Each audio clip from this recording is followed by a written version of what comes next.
Welcome back, and we got some exciting news because we may have our Susie and the Banshees project coming. What on earth is he talking about?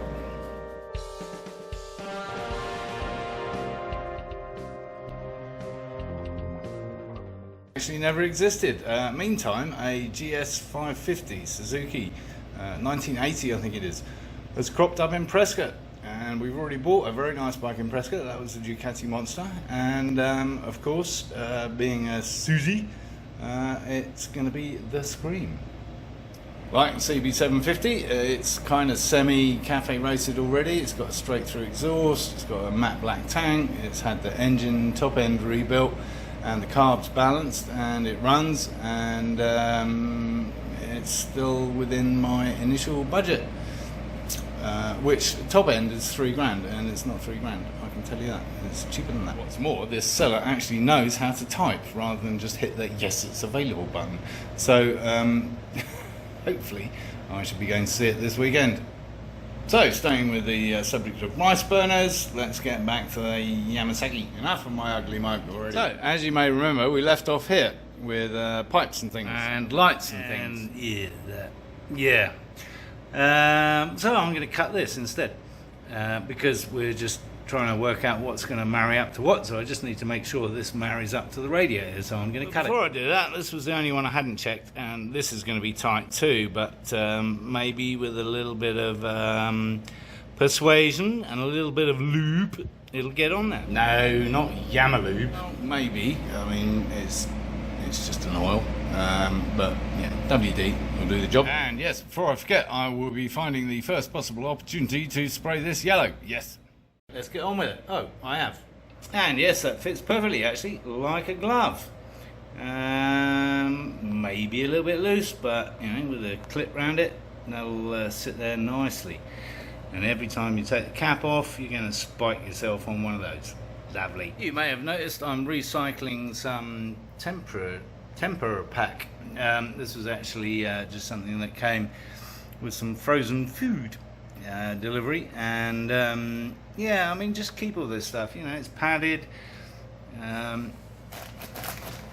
it's absorbent, etc., and it's very useful. That said, whilst I like to give things as long a life as possible, I think that rag's at it, right? Oh, and totally off subject, but if you watched, I don't know, 2-3 episodes ago, I lose track now because they're so short. But that gap in the middle of the throttle body is intentional and should be there, so that's all good. What did we do before the internet? I mean, how the hell would I have found that out? Oh yes, a manual, yes, which I still haven't bought. There we go, good as new. Well, good as I'm going to get it anyway, I can't be bothered. It's a little bit cleaner, and that's a lot cleaner. Might as well start hugging it up again, I guess. Well, I think that looks a lot prettier, and it's all new hosing, using up bits and pieces as well. All round a good job. Forgot the big one. Anyway, there it is, and yeah, it all looks a lot better, I think.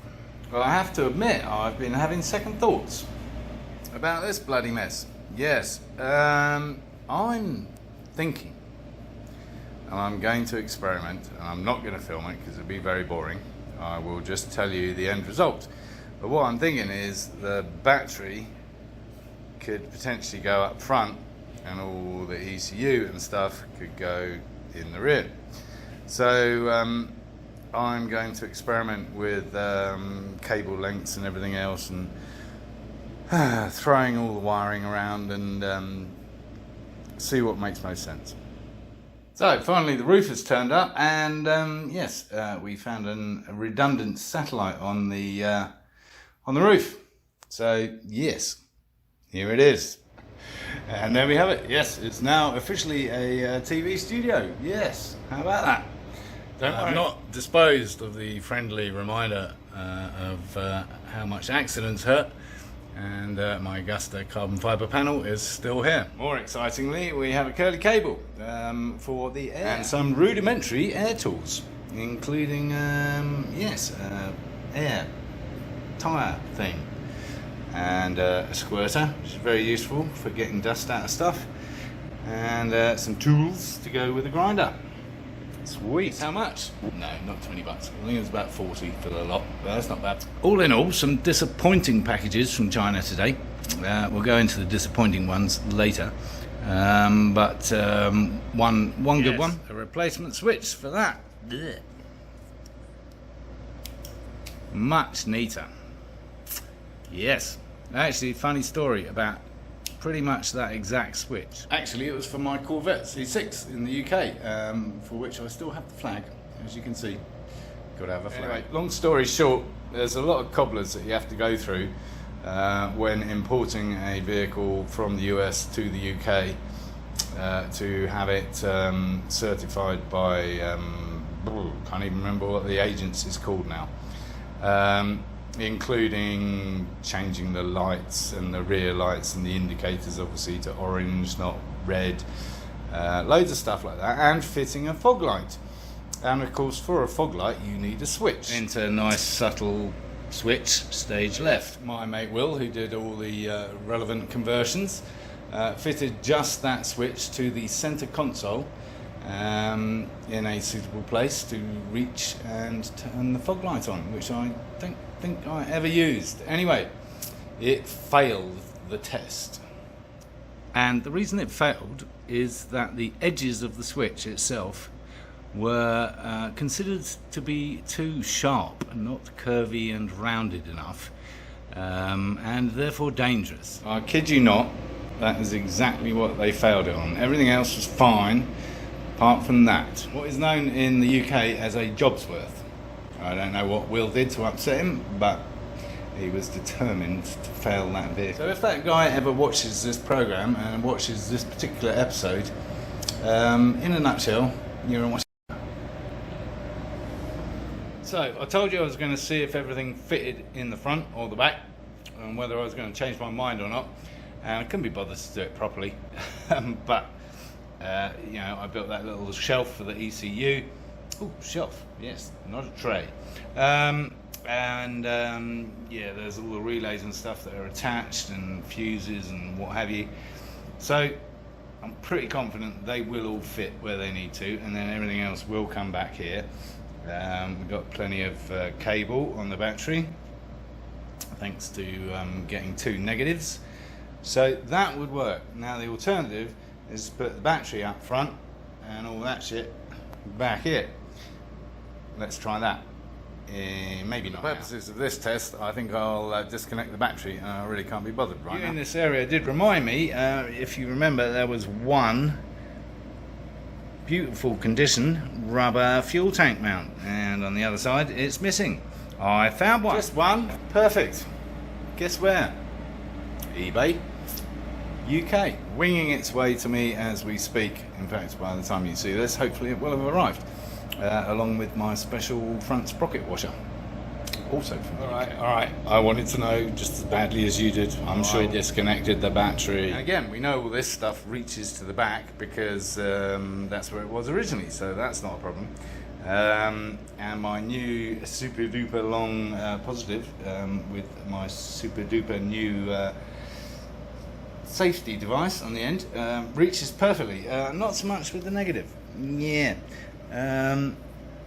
But that said, this bit could be extended, and that does seem a little bit over the top.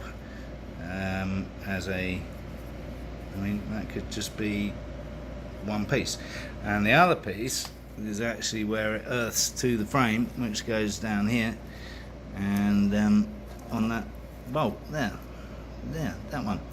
Yeah, so I mean, the reality is I could earth that anywhere on the block. Sorry, you know, I just need to find a decent earth up front. So that's a possibility. So I'm going to see what fits, whether all that stuff actually fits in my new receptacle. What did I just call it? Receiver. Are you receiving? Anyway, that thing. Yeah. Because it may be neater. It may be a better solution. I have options. We like options. We also like decisions. So I'll let you know. Yeah, all kind of fits. Relays, fuel pump thing, relay. This thing I think is air pressure sensor. Looks familiar. That can go anywhere. This stuff needs to go forward because it goes to the speedo. Switch can go anywhere. My new switch especially. And yeah, that all kind of works. So I could do it that way. Now I just have to decide which one I think is the best. As usual, you can tell me what you think is best in the comments, and as usual, I will have already done it because I'm so far ahead of you. The advantage of putting this stuff in a back is that there's kind of lots of possibilities, holes existing, which we could mount various things off to mount the relays, etc. One possible slight disadvantage is that you'll be able to see all that shit through the holes, although probably not, because it'll all be dark in there. But we could always put some mesh on the back side to just obscure it a little, so not too worried about that. I think I'm heading in this direction. Well, that's pretty much the only way the battery will fit in the front area, upright. Unfortunately, there isn't the depth. Well, there is the depth, there isn't the I don't know, length, whatever. Forward motion for it to lay flat, which is disappointing. That would have been a lot more secure and less rattly. Now I've got to make my mind up. Do I want to put it there, or do I want to revert to plan A and put all that stuff in the front? I don't know. Nope, I don't have to make my mind up just yet. But instead, it's a nice day. It's not too hot, and I may well be painting the fuel tank. It's only gone and done it. Yes, it was a lovely day, so I painted the tank, and there it is. Very pleased with that. There is a difference in the yellows. Probably can't tell so well on the video there. You can tell a little bit, but it's close enough for my liking actually, and very pleased with that paint job. Very nice indeed. Love this paint. There's a few little specks here and there, but yeah, no, that's really cool. Even that came out pretty well. I've got a little badge coming there that will sit in there and just kind of complement the whole thing. Yeah, very nice, like it. Nice when a plan comes together. And of course that speaks to using quality materials, i.e. the paint, 2K again. Well, there's nothing like quitting while you're ahead, and that's exactly what I'm going to do. So we'll call it a day for this episode, and we shall rejoin next time for, I don't know what, maybe some electrics, something like that. I don't know. Obviously we'll be putting some sticky dots on the tank, yes, of course, once it's dried off. So, as always, thank you for tuning in, thank you for watching, staying the course, and do subscribe if you haven't already, follow that social media stuff. And of course invite others to watch my lunacy.